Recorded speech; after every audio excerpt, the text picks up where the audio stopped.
Mesothelioma is one of the world's deadliest forms of cancer. For decades, scientists have struggled to unlock the mysteries of the disease. Recently, two milestone discoveries have been made that will forever change the face of patient diagnosis and treatment.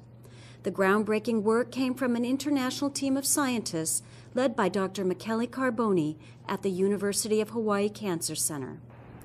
As cars and trucks travel gravel roads in parts of the western United States, they stir up more than dirt.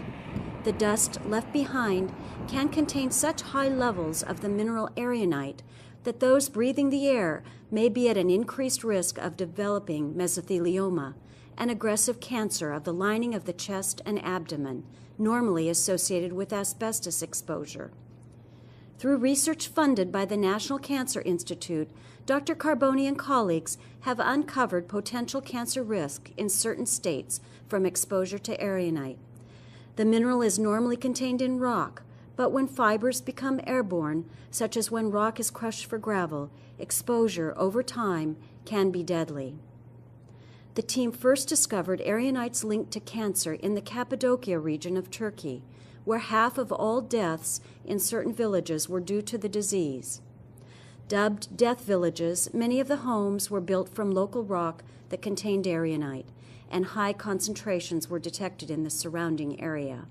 The research that we are just about to publish in the proceeding of the National Academy of Science about our discovery of significant environmental exposure in large part of the United States to a mineral fiber called aragonite, that is a fiber similar to asbestos, but about 200 to 800 times more potent than asbestos, according to the International Agency of Research on Cancer.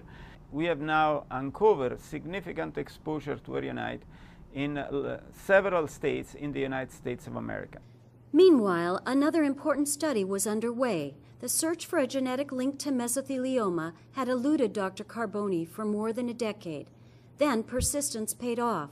Dr. Carboni and colleagues discovered a mutation in the BAP1 gene that increases an individual's risk for mesothelioma, melanoma of the eye, and potentially other cancers. This is the first gene that proves the concepts that the genetic makeup of an individual influence how that individual will be susceptible to environmental carcinogens. It's very important, especially because it gives us a tool to identify among the many people who are exposed to asbestos or to aragonite, those who are at higher risk. There are an estimated 27 million people who have been exposed to asbestos in the United States. It's impossible to follow all of them up for early detection.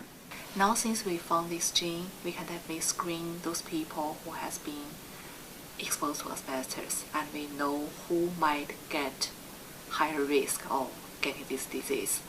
And what we can do is, after we find those individuals who has a mutation in this gene, we can track close, monitor them. 27 million people in the U.S. have been exposed to asbestos. It's still too early to know how many more may have been exposed to aragonite, but through the discovery of the BAP1 gene mutation and development of effective screening methods, countless lives may be saved through earlier detection.